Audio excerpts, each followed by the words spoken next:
Feliz sábado, familia. Amén. Que Dios les bendiga a todos. Agradezco al Señor una vez más que nos haya traído a su casa para alabar y glorificar su nombre. Agradezco al hermano por la alabanza. Siempre que oigo ese himno, pienso en el deseo que tengo de que ya Cristo llega. Yo no sé cuántos desean que Cristo venga.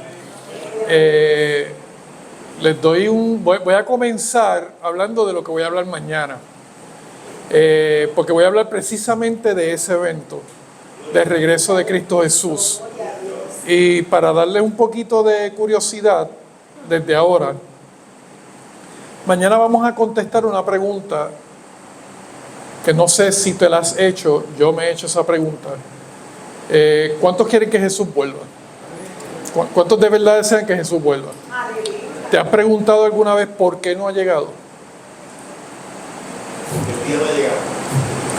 Mañana vamos a hablar acerca de eso. Así que te invitamos para que estés con nosotros para hablar acerca de la esperanza que tenemos de la segunda venida de Jesucristo. Amén. Vamos a tener una oración para hoy. Vamos a tocar el tema de Jesús como nuestro sustituto. Así que vamos a orar para pedir la dirección de Dios. Bendito Padre que estás en los cielos, gracias Señor por tus bendiciones. Gracias por habernos traído hasta tu casa de oración. Te rogamos, Padre, que tu Santo Espíritu continúe el control de este culto, Señor, que a través del estudio de tu palabra, nuestra mente pueda ser llevada al trono de la gracia, Señor. Te queremos pedir en primer lugar que tú perdones nuestros pecados, que tu Santo Espíritu pueda tocar nuestra mente, de manera que nada ni nadie nos estorbe de poder escuchar tu voz en esta noche una vez más. Me pongo en tus manos, Señor, y te pido humildemente que toques mi mente y toques mis labios. No permitas que yo diga o haga algo sin antes haber sido filtrado por tu Santo Espíritu. Háblanos una vez más en esta noche, en el nombre de Cristo Jesús. Amén. Quiero que me acompañes al libro de Génesis, capítulo 22. Allí vemos la historia, un evento que Abraham tuvo que enfrentar. Génesis capítulo 22. Y precisamente es por este evento que se le llama a Abraham el padre de la fe. Génesis capítulo 22, versículo 2. Dios le pide algo curioso a Abraham. Le dice, ¿lo tenemos ahí? Le dice, toma ahora tu hijo, tu único Isaac, a quien amas, y vete a la tierra de Moriah y ofrécelo allí en holocausto sobre uno de los montes que yo te diré. Abraham ya tenía 120 años cuando Dios le dijo esto, cuando le pidió esto. Abraham amaba a su hijo Isaac. ¿Cuánto lo amaba? Fíjate que es interesante, no sé si a ti te llama la atención, a mí me llama la atención el hecho de que Dios le dice a Abraham, dame tu único hijo. Pero pregunto, ¿era el único hijo que tenía Abraham en la tierra? ¿Quién tuvo él antes? A Ismael. ¿Por qué Dios le dice a Isaac, tu único hijo? Porque era el hijo de la promesa. Él había hecho un pacto con él. Ismael, aunque Dios lo bendijo también, no era el hijo que era el plan que tenía Dios. Amén. Porque ya Dios había trazado un plan, y todos los planes de Dios tienen un propósito. Amén. Dios tenía un plan con Isaac desde el principio, desde antes que Isaac naciera. Y le dice, quiero que me des a tu hijo, a tu único hijo. Entonces le dice, al que amas. Era como que recalcando. Y después lo llama por nombre, a Isaac. Y la petición debió ser muy fuerte y debió ser quizás en la mente de Abraham totalmente contradictoria por varias razones. Número uno, Dios estaba en contra de los sacrificios humanos. Para Abraham debió haber sido fuerte el que Dios le haya dicho, quiero que sacrifiques a tu hijo, porque Dios había hablado directamente de que él no aceptaba sacrificios humanos. Segundo lugar, ya Dios había hecho un pacto con él y le había dicho, yo te voy a dar un hijo y en él vas a tener una gran descendencia y ahora me lo vas a quitar. Esto quizás en la mente puede ser que no tenga sentido, pero me llama la atención porque Abraham no discutió lo que Dios le pidió. No cuestionó lo que Dios le pidió. De hecho, me llama la atención lo que dice en el libro de Hebreos, capítulo 11, versículo 17. Y esto a lo mejor me trae un poquito de claridad la actitud de Abraham. Hebreos 11, 17 al 19 dice, por la fe, Abraham cuando fue probado ofreció a Isaac. Y el que había recibido las promesas ofrecía a su unigénito. Fíjate que aquí una vez más lo están hablando como si fuera su único hijo. Su unigénito. Habiéndosele dicho, en Isaac te será llamada descendencia. Versículo 19, escucha esto. Pensando que Dios es poderoso para levantar aún de entre los muertos, de donde en un sentido figurado también le volvió a recibir. Gloria a Dios. Familia, a mí me llama la atención el hecho de que aunque parezca que todos conocemos la historia y qué fue lo que ocurrió, pareciera que Abraham no sacrificó a su hijo, pero yo quiero que entiendas que en su corazón él ya sí lo había hecho.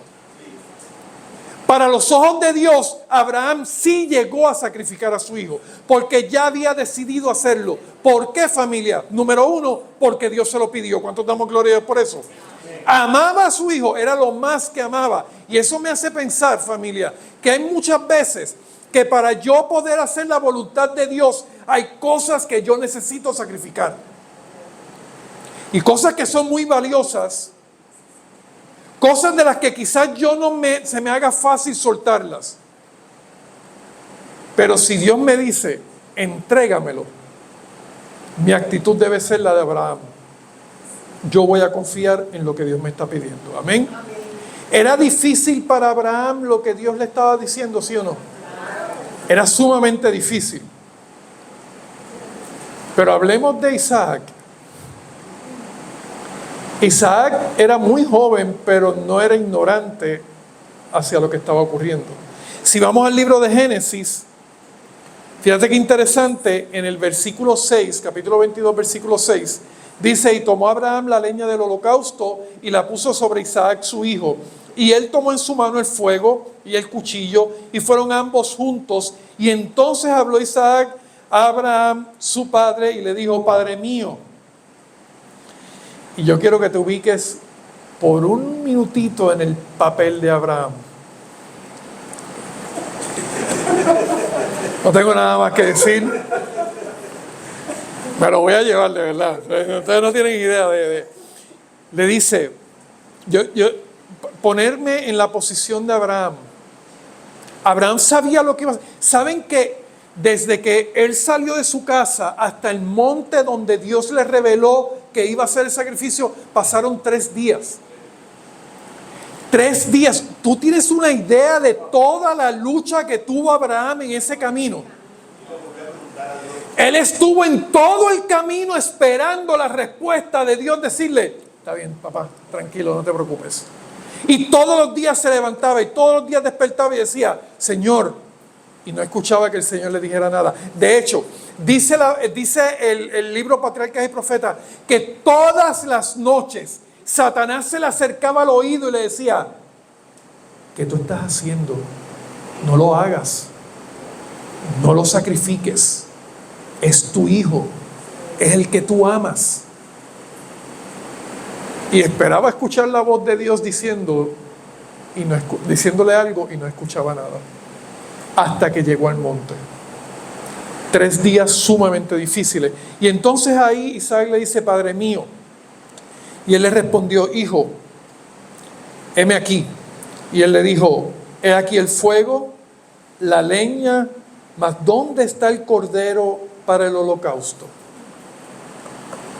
Eso tuvo que haberle roto el corazón a Abraham. Eso tuvo que haberle roto el corazón a Abraham, porque él sabía lo que estaba a punto de hacer.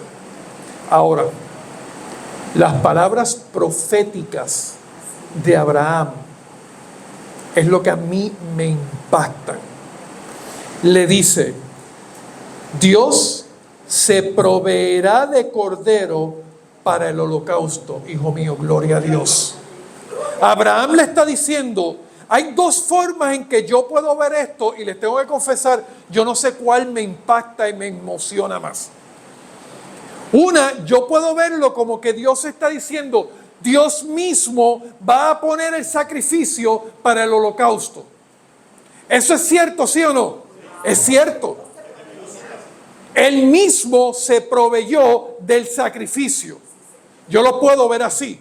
Y me emociona saber, familia, que el hecho de que algo que yo cometí, Dios tomó el paso de pagar por mi culpa. Yo tengo que dar gloria a Dios. Pero la otra forma que se puede ver, y esto a mí me emociona, es que Dios mismo se va a proveer Él como un sacrificio. ¡Wow! Y eso a mí me vuela la cabeza. Porque ambas formas de verlo tiene todo el sentido. Él mismo buscó el sacrificio, Él mismo lo proveyó. Me estoy adelantando un poquito porque no hemos llegado a eso. Él mismo proveyó el sacrificio, pero Él mismo se proveyó a sí mismo para sacrificio de la raza humana. Yo doy gloria a Dios por eso. Entonces lo interesante es lo que ocurre aquí. En el versículo 9 dice: cuando llegaron al lugar que Dios había dicho, edificó allí Abraham un altar y compuso la leña, y ató a Isaac su hijo y lo puso en el altar sobre la leña. Y extendió a Abraham su mano y tomó el cuchillo para degollar a su hijo. Familia, no era el hecho de que su hijo muriera, era el hecho de que Dios le estaba pidiendo de su mano a su propio hijo. Y voy ya mismito a eso. El hecho de que le está diciendo: no es solamente tu hijo va a morir, es que lo vas a matar tú mismo. ¿Saben las implicaciones de eso? Y cogió el cuchillo para degollar a su hijo. Entonces el ángel de Jehová le dio voces desde el cielo y dijo: Abraham, Abraham. Y él respondió: heme aquí.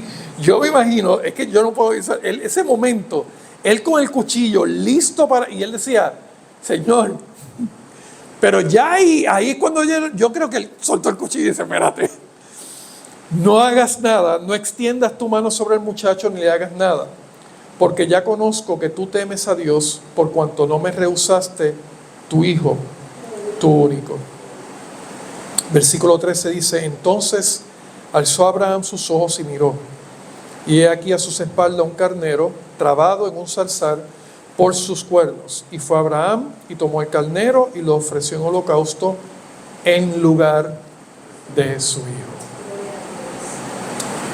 La palabra de Dios dice que todos nosotros estamos envueltos en un problema. El problema se llama pecado. Y el asunto es que en Romanos 3:23 dice que todos hemos pecado. Si yo levantara la mano aquí, y si yo pidiera que aquí levantaran la mano todos los que son pecadores o hayan pecado, todos deberíamos levantar la mano. Ahora, el problema de todo esto es que unos versículos más adelante, en Romanos 6:23, dice claramente que la paga del pecado es ¿qué? La muerte. Y aquí voy a entrar un momentito. Cuando utiliza la palabra paga, está hablando de sueldo. Es lo que se supone que tú recibas. Por ejemplo, cuando yo recibo una paga o un sueldo, es porque yo ¿qué? ¿Hice un qué? Hice un trabajo. Y la remuneración es, este es el dinero. No es correcto que yo reciba dinero sin hacer nada, porque eso sería robarse el dinero. Pero lo que es justo es que se me pague por lo que yo estoy haciendo. Esa palabra, la paga, a lo que va es precisamente a esto, lo que justamente se supone que cada uno de nosotros reciba. Lo que justamente se supone que cada uno de nosotros reciba es la muerte. Pero yo doy gloria a Dios porque el versículo no termina ahí. Dice: pero la dádiva de Dios, mira la comparación. Una paga es algo que tú ¿qué? Mereces por lo que tú hiciste. Una dádiva es un regalo de gracia inmerecido. Yo doy gloria a Dios por esto. Y me encanta ese contraste de uno con el otro. Tú mereces la muerte, pero yo te estoy regalando vida. ¿Y cuántos damos gloria a Dios por eso? Ahora, el detalle es esto. ¿Dónde está esa vida? Termina diciendo, en Cristo Jesús. Alabado sea el nombre de Dios. Déjeme decirle que una de las frases favoritas de Pablo es en Cristo Jesús. Otro día podríamos hablar acerca de eso, pero eso tiene un significado muy importante, familia. Fuera de Cristo Jesús, yo no tengo vida. Y de la misma manera que aquel cordero sustituyó a Isaac, Jesucristo nos sustituye a nosotros. ¿Cuántos damos gloria a Dios por eso? Ahora, esto tiene unas implicaciones muy grandes. Juan, quiero que me acompañe a Juan capítulo 1, versículo 29. Y vamos a hablar acerca de ese acto que hizo Jesús y lo que implica y significa para nosotros. Vamos a ver cuáles son las implicaciones de lo que hizo Jesús. Vamos a ver lo que debe significar para ti y para mí. Y vamos a ver lo que significa para Dios ese sacrificio. Amén. Juan capítulo 1, versículo 29. ¿Lo tenemos? Dice ahí: el siguiente día vio Juan a Jesús que venía a él y le dijo: he aquí el Cordero de Dios que quita el pecado del mundo. Tengo que hacer una pausa aquí, familia. La palabra que Juan utilizó fue muy específica. Quita el pecado. No lo desaparece. Lo quita. Y cuando tú quitas algo, ¿qué es lo que tú haces? No lo quitas. Por ejemplo, si yo tengo esto aquí y lo quito, ¿desapareció? No, ya no está aquí, pero está en otro lugar. Miren, yo antes veía el perdón de Jesucristo de esta manera. Es como si yo estuviera guiando a exceso de velocidad en una carretera. Digamos, 50 millas en una zona de 25. Y llega el policía y me detiene. Pregunta, ¿merezco yo la multa, sí o no? Sí. Entonces el guardia me detiene y me dice, ¿sabes? Eso lo siempre dice, ¿sabes por qué te detuve? Tengo que reconocer lo que hice. Sí, iba en exceso de velocidad. Muy bien. Y el policía hace la multa. Yo siempre pensaba que veía el perdón de Jesucristo como que me miraba y me decía, ¿sabes lo que hiciste? Sí, iba en exceso de velocidad. Muy bien. Te perdono, te puedes ir. Así es como yo lo veía. Pero no funciona así. Porque yo cometí el delito. Y por lo tanto yo tenía que pagar por ese delito. Te pregunto, si el policía hubiese dicho, está bien, te puedes ir, ¿el policía estaba siendo justo? No estaba siendo justo. Porque lo que es lo justo es hacer lo que dice la ley. Y la ley decía que yo tenía que pagar por haber guiado en exceso de velocidad. Así que modifiqué mi manera de pensar y yo veía, ok, pues entonces la multa se llena. Y veía a Jesús llenando la multa y decir, esta es la multa, y la rompe y te perdono. Pero tampoco es así. Porque alguien tenía que pagar esa multa. Familia, Jesús no simplemente perdonó de boca, perdonó en acción. Pero el perdón implicaba que Él tenía que pagar por ti. Por eso es que nosotros tenemos que entender, familia, que esto no es simplemente un perdón de que Dios dijo, ya yo te perdono. Él tenía que cargarlo. Quiero que me acompañes al libro de Isaías, capítulo 53. Y vamos a ver algo aquí porque esto me llama mucho la atención. Isaías capítulo 53, todos conocemos esa profecía mesiánica de la descripción de lo que Jesús iba a hacer por ti y por mí. Isaías capítulo 53, versículos 3 al 7. ¿Lo tenemos? Dice la palabra de Dios: despreciado y desechado entre los hombres, varón de dolores, experimentado en quebranto. Y como que escondimos de él el rostro, fue menospreciado y no lo estimamos. Ciertamente llevó él nuestras enfermedades y sufrió nuestros dolores, y nosotros le tuvimos por azotado, por herido de Dios y abatido. Él llevó mi dolor, Él llevó mi sufrimiento, lo que yo debía sufrir, lo que dice Romanos capítulo 6, versículo 23, la paga del pecado la sufrió Él. Ahora, no es solamente eso. Quiero que veas lo que sigue diciendo.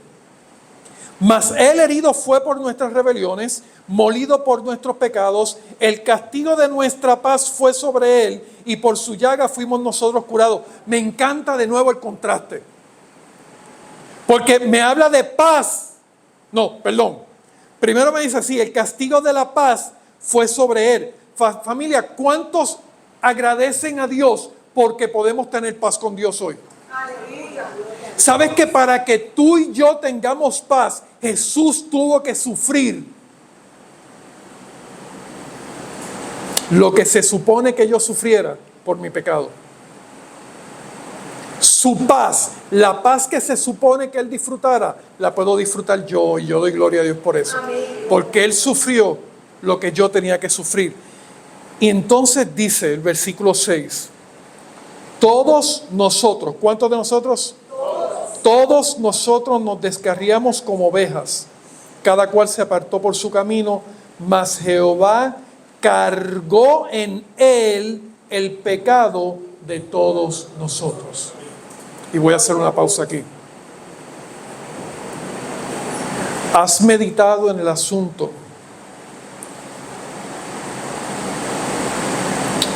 Y es bíblico. Dice que aquel que no hizo pecado, por nosotros se hizo pecado. ¿Sabes lo que significa eso? Que no fue un asunto de palabra el perdón de Jesucristo o el perdón de Dios por medio de Jesucristo. Él cargó en Él mi pecado. Él lo cargó físicamente. Aquel que no es pecado o que no hizo pecado, se hizo pecado por nosotros. Ahora la pregunta es, eso es lo que implica. Ahora la pregunta es, ¿qué debe significar o qué significa eso para nosotros? Y ahora es que voy a entrar en el tema. Ahora vamos a empezar. Quiero que me acompañes al libro de 1 Corintios capítulo 6, versículo 20. ¿Qué debe significar esto? El sacrificio de Cristo, su sustitución, no solamente de porque Él me perdona porque lo dice, sino porque Él cargó en sí mi pecado. ¿Qué debe implicar eso para nosotros? 1 Corintios capítulo 6, versículo 20, ¿lo tenemos? Dice la palabra de Dios, porque habéis sido comprados por precio. ¿Cuántos damos gloria a Dios? ¿Cuántos aquí le pertenecen a Dios? ¿Qué significa eso? ¿Cuántos creen que Jesucristo es su Señor? Gloria a Dios. Ok, 2 o 3. Vamos a ver si hay más. ¿Cuántos creen que Jesucristo es su Señor? ¿Qué significa decirle Señor a Jesús? Él es tu dueño. Tú le perteneces. Amén. ¿Por qué? Porque Él te compró. Ese sacrificio fue para comprarte a ti. Yo doy gloria a Dios por eso.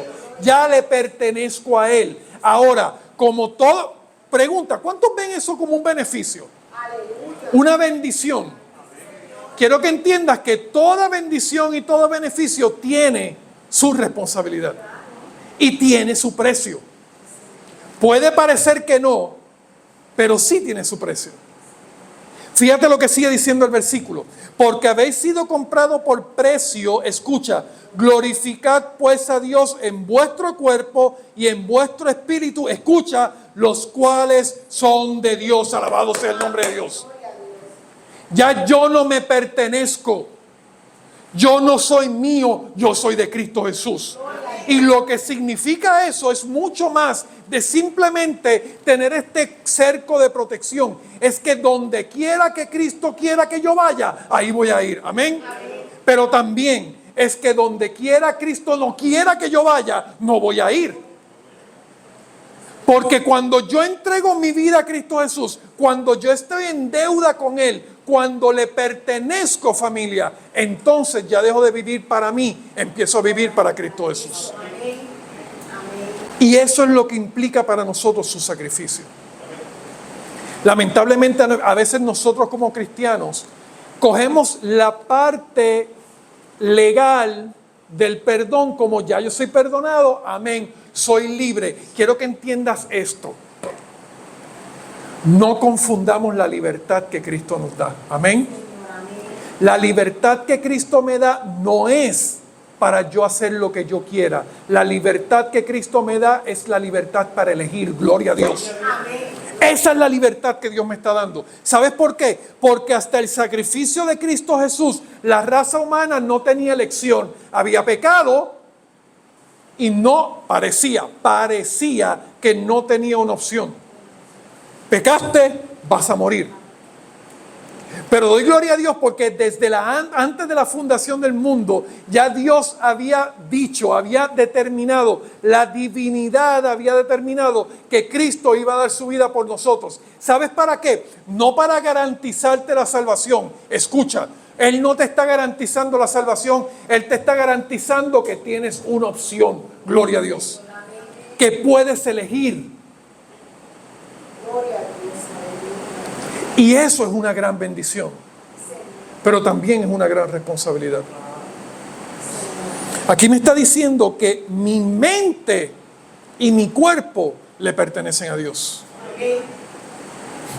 Hay veces que uno piensa, a mí nadie me manda. Yo soy y hago lo que yo quiera porque Dios me hizo libre. Dios no te hizo libre para hacer lo que tú quieras. Dios te hizo libre para que puedas elegir la salvación. Amén. Pero se supone que sí hay alguien que me va a decir lo que yo debo hacer. Se llama Cristo Jesús. Amén. Se llama Dios porque le pertenezco a Él. Vamos al libro de Gálatas capítulo 2, versículo 20. Gálatas capítulo 2, versículo 20. Lo estudiamos el miércoles un poquito. Vamos a estudiarlo un poquito más ahora. Otra vez vamos a entrar en él. Gálatas capítulo 2, versículo 20. Lo leímos el miércoles. Dice, con Cristo estoy ¿qué? Juntamente crucificado, y ya no vivo yo, mas vive Cristo en mí. Y lo que ahora vivo en la carne, escucha, lo vivo en la fe del Hijo de Dios, el cual me amó y se entregó a sí mismo por mí. Gloria a Dios. Es mi sustituto. Y cuando Él se entregó por mí, ahora yo le debo todo. Le debo la vida. Porque Él se entregó por mí. Ahora, quiero que vayas a Gálatas 5:24, un poquito más adelante. ¿Qué significa entonces el hecho de que yo le pertenezco a Él, que mi mente le pertenece a Él, que mi vida y mi cuerpo le pertenece a Él? Y esto, no quiero entrar en un asunto político ni nada, familia. Pero a veces por ahí se habla, no, mi cuerpo es mío y me pertenece a mí. No, tu cuerpo le pertenece a Cristo. Tu cuerpo le pertenece a Cristo. Tu mente le pertenece a Cristo. Amén. Amén. Ahora mira lo que implica eso. Gálatas capítulo 5, versículo 20. Pero los que son de Cristo, ¿cuántos aquí son de Cristo? Amén. No lo termine de leer. Míreme acá. No lo termine de leer. Míreme. ¿Cuántos son de Cristo? Amén. ¿Qué implica eso? Mira lo que sigue diciendo ahí. Pero los que son de Cristo han crucificado la carne con sus pasiones y sus deseos. Familia, estos son palabras fuertes.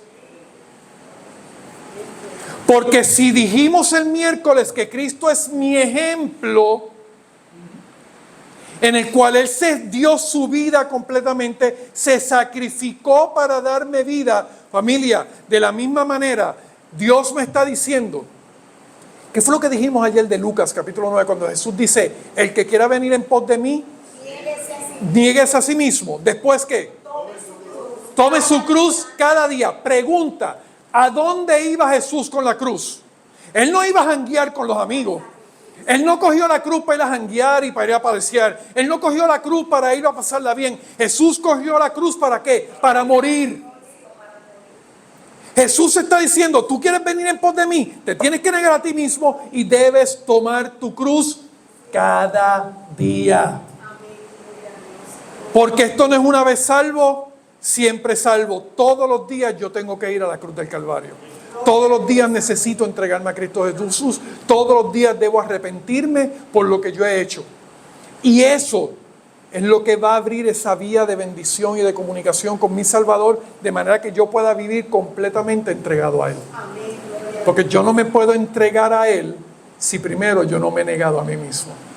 ¿Ven que eso tiene un orden claro y lógico? Entonces me dice, los que son de Cristo han crucificado la carne con sus pasiones y sus deseos. Romanos capítulo 6, vamos a Romanos capítulo 6.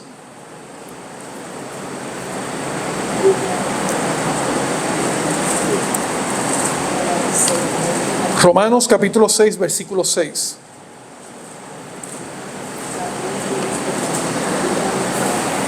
Dice la palabra de Dios. Sabiendo esto, ¿lo tenemos? Sabiendo esto, que nuestro viejo hombre fue crucificado juntamente con él. Fíjense cómo lo habla en pasado. Ya fue crucificado con Cristo, mi viejo hombre. Y tengo que decirle, familia, y voy a confesarme, no saben cuántas veces yo lucho con ese viejo hombre que quiere seguir salir y salir y salir. Yo necesito que Cristo me dé el poder para yo entregarme completamente a Él, de manera que ese viejo hombre esté sometido. Que ese viejo hombre no sea el que me controle, que sea Cristo en mí. Por eso es que entonces Gálatas 2:20 dice, ahora vivo yo, no vivo yo, más vive Cristo en mí. Dice, sabiendo esto, que nuestro viejo hombre fue crucificado juntamente con Él. ¿Pero para qué? ¿Para qué Él murió? Familia, y este es el detalle, a veces nos quedamos, voy a entrar rapidito, pero rapidito, en el asunto del santuario. Cuando vamos al santuario, la mayoría de los cristianos pensamos que el plan de salvación culminó y terminó en la cruz. Una vez Cristo murió, terminó el plan de salvación, ya estamos salvos, ya se acabó, no hay nada más que decir. Ahora, cuando visualizamos el santuario, cuando visualizamos el tabernáculo y conocemos los diferentes muebles, ¿en cuál de los muebles está tipificado la cruz del Calvario? En el altar del sacrificio. La pregunta es, familia, ¿dónde en todo el santuario está ubicado el altar del sacrificio? En el atrio. Específicamente, ¿dónde en el atrio? En la entrada. Gracias, pastor. En la entrada. Y este es el problema, familia. La mayoría de los cristianos pensamos que el plan de salvación terminó donde en el modelo del plan de salvación comienza.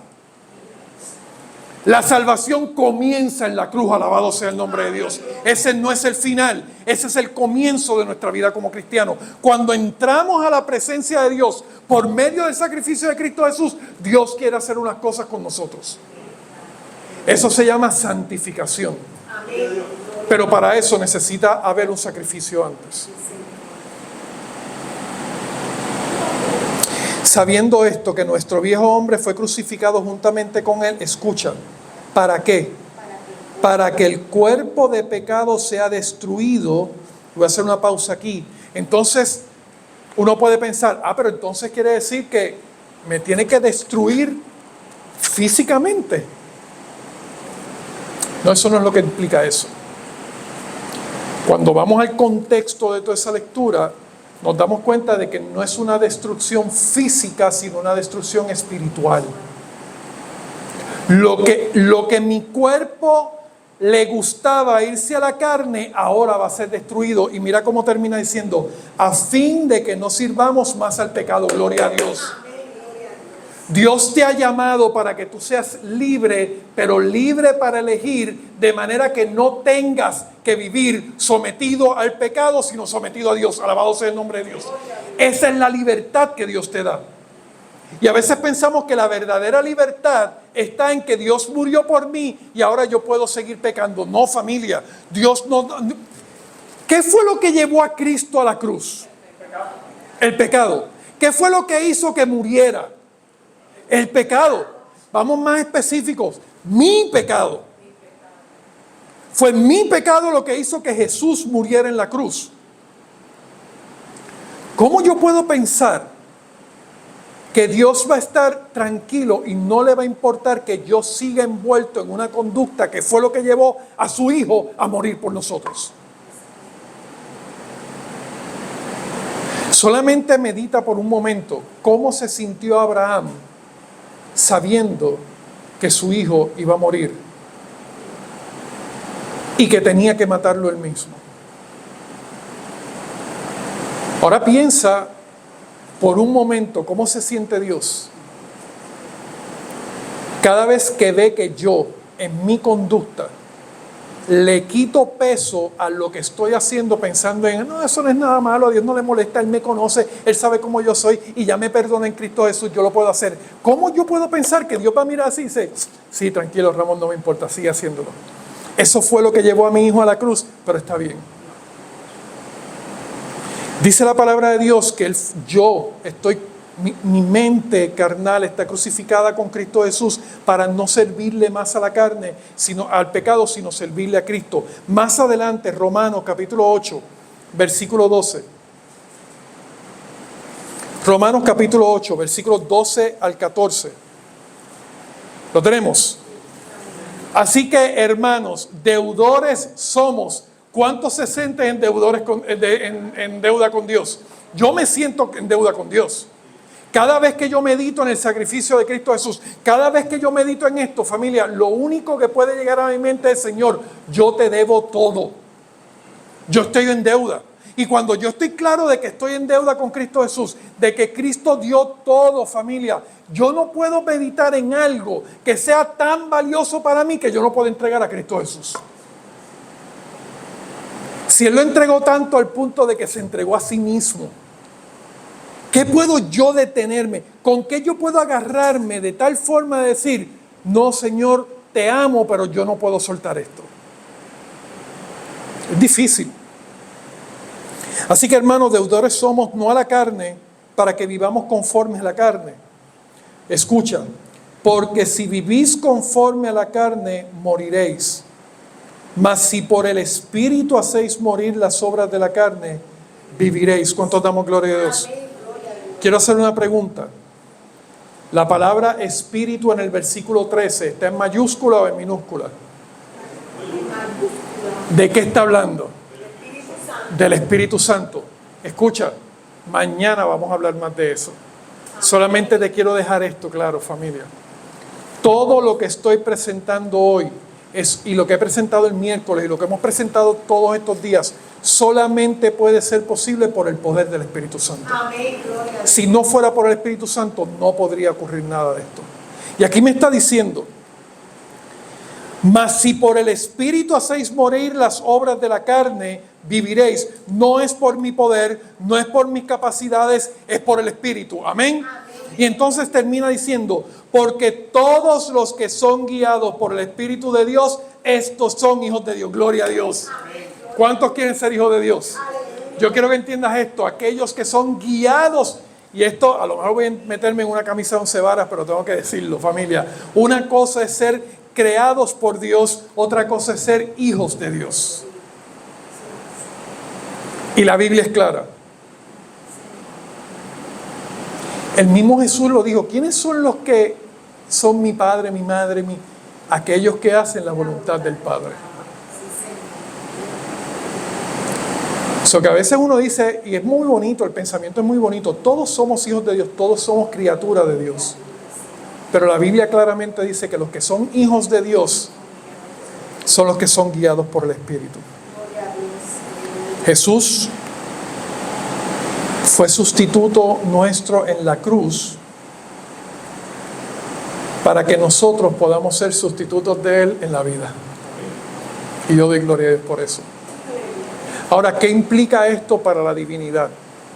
Quiero compartir con ustedes 3 citas que habla acerca de lo que implicó para el Padre, para el Hijo y para el Espíritu Santo el sacrificio de Cristo Jesús. Escucha esto. La primera está en Patriarcas y Profetas, en la página 132, párrafo 3. Escucha esto. Dios mandó a Abraham a sacrificar a su único hijo, no tan solo para probar su fe, sino también para grabar en la mente del patriarca la verdad del Evangelio. El sacrificio de Cristo Jesús. La agonía que sufrió durante los aciagos días de aquella terrible prueba fue permitida para que comprendiera por su propia experiencia algo que, de la grandeza del sacrificio que haría por el Dios infinito en favor de la redención del hombre. Ahora escucha esta parte. Ninguna otra prueba podría haber causado en Abraham tanta angustia como la que le causó ofrecer a su hijo. Y esto era para que Abraham, tú y yo, pudiéramos tener una idea ínfima de la angustia que fue para el Padre el sacrificio de su hijo. Entregar a su hijo. Pero para Jesús, aquí es que esto se pone bien interesante, familia. Y esta cita a mí me impactó tanto que de verdad cambió nuestra manera de pensar. En el Deseado de todas las gentes, en la página 105, párrafo 2, dice: nunca podrá comprenderse el costo de nuestra redención hasta que los redimidos estén con el Redentor delante del trono de Dios. Tú y yo podemos tener una idea, pero jamás lo vamos a comprender hasta que estemos allí. ¿Y saben qué? Todavía no he entrado a la parte buena de la cita. Dice: entonces, al percibir de repente nuestros sentidos arrobados, por la gloria de la patria eterna, y escucha, recordaremos que Jesús dejó todo esto por nosotros. Cuando estemos allí y veamos dónde estaba Jesús, su trono, y pensemos en todo esto fue lo que Jesús dejó por nosotros. Y escucha, que no solo se desterró de las cortes celestiales, sino que por nosotros corrió el riesgo de fracasar y de perderse eternamente. ¡Wow! Eso a mí sí que me voló la cabeza. Porque a veces yo pienso en lo que costaba para Jesús sufrir lo que tenía que sufrir. Aquel que era la vida iba a tener que experimentar la muerte como hombre. Aquel que no había pecado, él iba a sentir la carga del pecado. Aquel que no había hecho nada malo iba a pagar por aquellos que sí lo habían hecho. Pero no es solamente eso, familia. Jesús corrió el riesgo de perderse por mí. Yo doy gloria a Dios por eso. Eso le da 1000 veces más valor al sacrificio que él hizo. Porque a veces uno piensa, no, él venía, pero no había posibilidad de que se perdiera. No, familia, él pudo haberse perdido. Y eso le da un peso tan grande a la salvación que me dio a mí. Les pregunto, ¿quién fue a tentar a Jesucristo al desierto? Él mismo. ¿Tenía demonios para hacer eso? Sí. Se lo digo, familia, porque hay personas que me han dicho, Ramón, es que, ¿sabes qué? Jesús no podía pecar. Jesús no podía fallar. Y es una mentira. Es una mentira. Él podía fallar, sí. Satanás sabía quién estaba hablando, con quién estaba hablando. Sabían con quién se estaba enfrentando. Yo siempre he visualizado a Satanás mirándolo. Llevas 10 días, todavía no. Llevas 20 días, dame un brequecito. Deja que estés bien débil. ¿Saben por qué Satanás esperó tanto tiempo? Para que esté humanamente hablando lo más débil posible. Y ahí es que lo fue a atacar. Satanás sabía con quién estaba hablando. Y si Jesús no tenía oportunidad de caer, Satanás no hubiese perdido el tiempo. Pero si fue él personalmente, me lo imagino que le dijo a los demonios, no, de este me encargo yo. Porque esto es personal entre él y yo. Llevamos en esto mucho tiempo y esto lo vamos a debatir entre nosotros y yo lo voy a terminar aquí. Personalmente. Él sabía con quién estaba hablando y sabía que Jesús podía fallar. Y el hecho de que Jesús puso en juego su propia vida eterna para que yo tenga vida eterna, estaré en deuda con Él por toda la eternidad. Entonces arrojaremos nuestras coronas a sus pies y elevaremos este canto. Digno es el Cordero que ha sido inmolado de recibir el poder y la riqueza y la sabiduría y la fortaleza y la honra y la gloria y la bendición. Él merece todo. Ahora, para que veamos cómo la divinidad completa ha estado envuelta en la salvación, hay un papel del Espíritu, en el Espíritu Santo que a mí me impactó mucho. Miren, familia, ¿dónde está Jesús hoy? Amén. Pero fíjate, Jesús dijo en Mateo capítulo 28, he aquí yo estaré con vosotros, ¿cuánto tiempo? ¿Y cómo es posible que Él esté en el santuario y también está aquí? Amén. Porque está por medio ¿de quién? Del Espíritu Santo. Familia, quiero traerles algo para que meditemos. La mayor necesidad... Ok, si Jesús se fue, ¿a quién dejó a cargo a la iglesia para que la cuide? ¿A quién dejó Jesús a cargo a la iglesia para que le dé poder? ¿A quién dejó Jesús a cargo para que guiara a la iglesia? Familia, la mayor necesidad que la iglesia adventista de Celada tiene es el poder del Espíritu Santo. Eso es lo que debemos estar pidiendo. A veces nosotros nos enfocamos en unas cosas que, ¿sabes qué? Yo quiero que entiendas esto. Lo que tú y yo necesitamos para cumplir nuestra misión hoy y para estar listos para el regreso de Cristo Jesús es el poder del Espíritu Santo. Eso es lo que debiéramos estar pidiendo. Ahora, yo quiero llevarte a un nivel más alto. ¿Por qué es tan importante para mi salvación el Espíritu Santo? Escucha esto. Está en el libro El deseado de toda la gente, en la página 625, párrafo 1. Yo no había visto esto y cuando yo leí esta cita me voló la cabeza de nuevo. Dice, escucha, el Espíritu Santo era el más elevado de todos los dones que podía solicitar de su Padre para la exaltación de su pueblo. El Espíritu va a ser dado como agente regenerador. Y escucha, esto es tan fuerte. Escucha esto. El Espíritu iba a ser dado como agente regenerador. Y sin esto, el sacrificio de Cristo habría sido inútil. ¡Wow! ¿Cómo tú me vas a decir que el sacrificio de Jesús va a ser inútil? Te pregunto, ¿cuántos pueden ser cubiertos por el sacrificio de Cristo Jesús? Escucha la pregunta. ¿Cuántos pueden ser cubiertos por el sacrificio de Cristo Jesús? No se me adelante, pastor. Todos. Pero ¿cuántos finalmente son cubiertos? Los que lo aceptan. Hay una condición en Juan 3:16, sí, porque de tal manera amó Dios al mundo que dio a su Hijo unigénito para que todo aquel que en Él cree no se pierda, sino que tenga ¿qué? La pregunta es, ¿y el que no cree, qué efecto tiene ese sacrificio sobre él? Ninguno. Ninguno. Para el que no cree, el sacrificio de Cristo Jesús no tiene absolutamente ningún efecto. Puede sonar fuerte, puede sonar difícil de entender, pero es una realidad. Para esa persona es inútil, porque Jesús jamás va a forzar la salvación. Él la ofrece, Él la dio sin tú pedirla y te dice, aquí está, te la ofrezco. ¿La quieres? ¿La quieres recibir? He aquí, Apocalipsis capítulo 3 dice, he aquí yo estoy a la puerta y ¿qué? Y si alguno oye mi voz, y abre. Él te llama, Él te toca, Él te pide, pero no fuerza la entrada. Familia, tú y yo necesitamos abrir el corazón a Cristo Jesús. Y para que ese sacrificio me cubra y sea útil para salvación, yo necesito la obra del Espíritu Santo. Porque al final de todo, familia, les pregunto, ¿quién es el que me convence de pecado? El Espíritu Santo. ¿Quién es el que me dice que yo tengo que ir a Cristo para buscar justicia? ¿Y quién es el que me dice que si no busco la justicia de Cristo voy a tener un juicio? Por lo tanto, sin la obra del Espíritu Santo, sí, familia, el sacrificio de Cristo sería inútil. Termina diciendo la cita.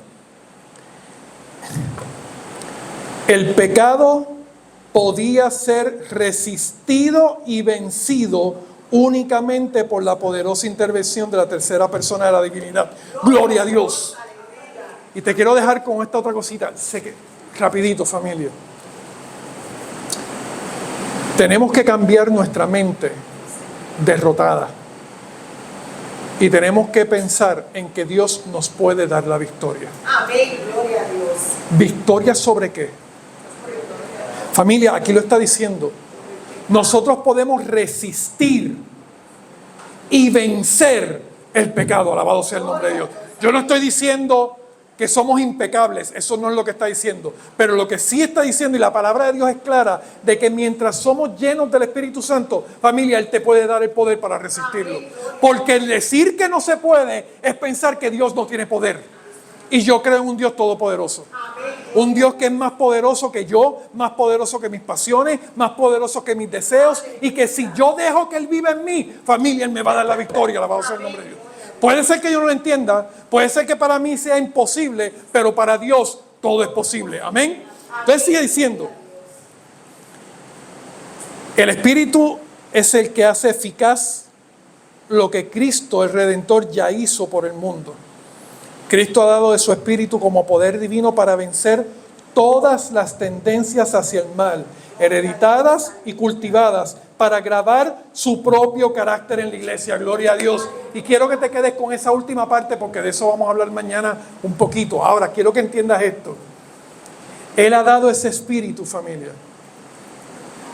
para que todas las tendencias, yo, Ramón Ortiz, yo no puedo decirle, pues, pero es que Señor, yo vine así, vine con el chip dañado, y pues vengo de esa forma, y pues, pero tú me amas. No, Él me dice a mí, Ramón, yo tengo poder para cambiarte el chip.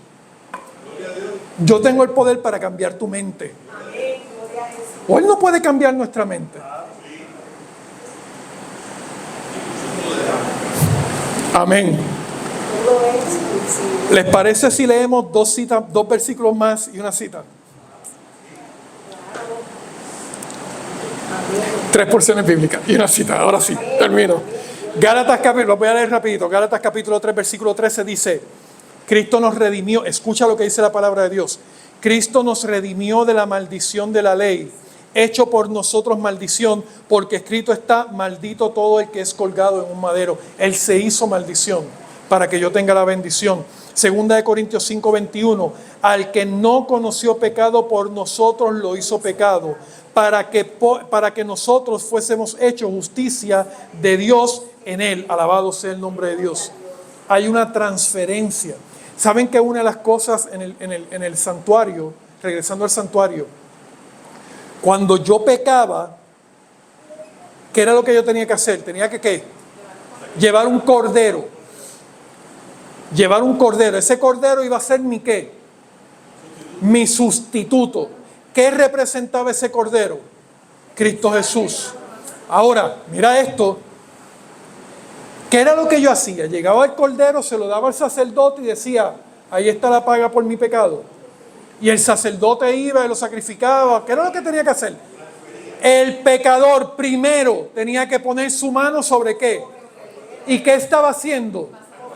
Familia, yo necesito entregar mi pecado completamente a Cristo Jesús. Él no me lo va a quitar, yo lo voy a ofrecer. Yo se lo entrego a Él. Yo digo: Señor, perdóname y te entrego mi vida. Quítame, sácame la maldad de mi corazón. Te la entrego y transfiere al cordero el pecado. Pregunta, ¿ahí entonces se lo deja el sacerdote? Ahí viene la parte fuerte. Porque el sacerdote le entregaba el cuchillo a la persona. Y era el mismo pecador quien tenía que matar al cordero. Yo sé que la Biblia dice que Cristo murió por el pecado de todo el mundo. Pero yo quiero que entiendas que Él murió por tu pecado. Por mi pecado. Yo tengo que, como dice el pastor de mi iglesia, empoderarme de esa situación y decir: ¿sabes qué, Jesús? Yo fui el que te maté. Yo fui el que te maté.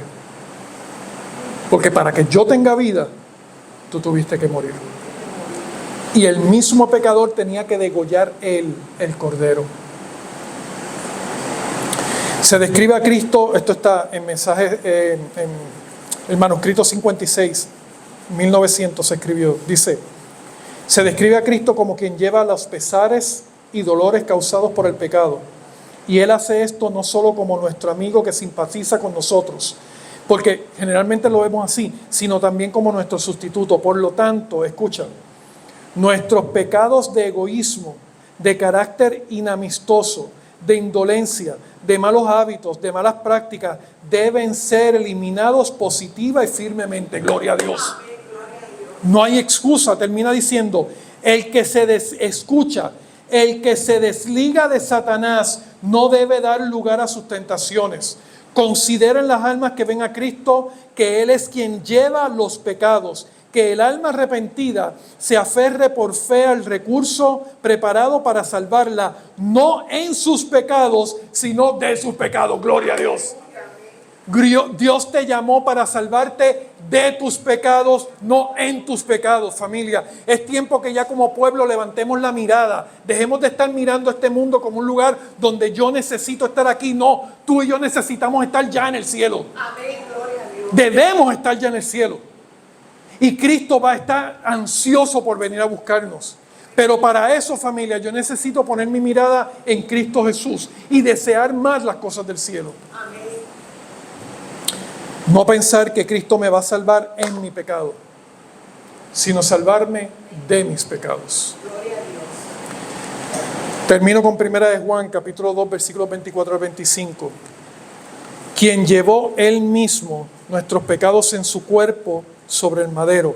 Una vez más, el detalle de que Él lo cargó físicamente. Para que nosotros estando muertos a los pecados, vivamos a la justicia, y por cuya herida fuisteis sanados.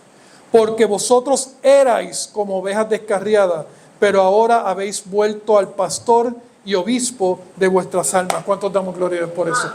Familia, le pertenecemos a Cristo Jesús. Estamos en deuda con Él. Todo nuestro ser, nuestra mente y nuestro cuerpo le pertenecen a Él.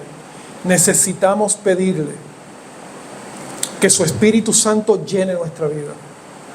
Nos permita mantener nuestra mirada en Él, de manera que estemos listos para el regreso de Cristo Jesús. Él va a regresar. Yo estoy convencido de eso. Pero la pregunta es, ¿por qué no ha llegado? Mañana vamos a hablar acerca de eso. Mañana vamos a saber por qué razón todavía Jesús no ha llegado y qué papel jugamos tú y yo en el regreso de Cristo Jesús. Amén. ¿Cuánto deseamos pedirle al Señor que toque nuestra vida y nos llene completamente, que nos limpie, que saque esa maldad de nuestra mente, transforme nuestra mente y nuestro corazón de manera que podamos reflejar, como dice lo que leímos ahora, el carácter de Él en nuestra vida? ¿Cuántos queremos pedirle eso? Vamos a ponernos en pie y vamos a orar.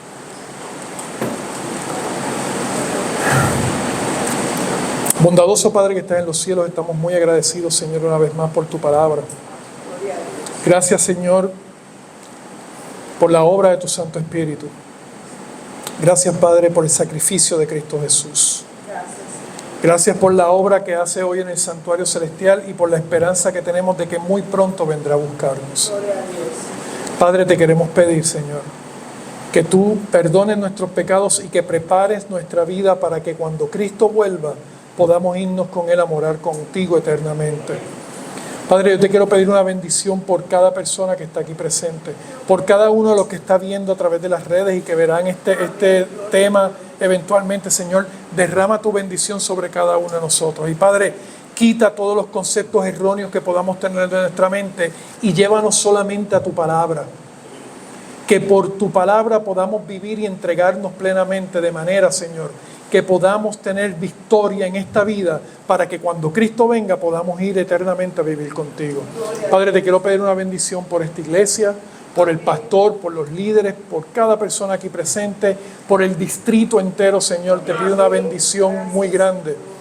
Y al salir de este lugar te pedimos, Señor, que nos lleves con bien hasta nuestros hogares. Danos un descanso reparador. Tráenos de vuelta mañana tempranito para seguir alabando y glorificando tu nombre.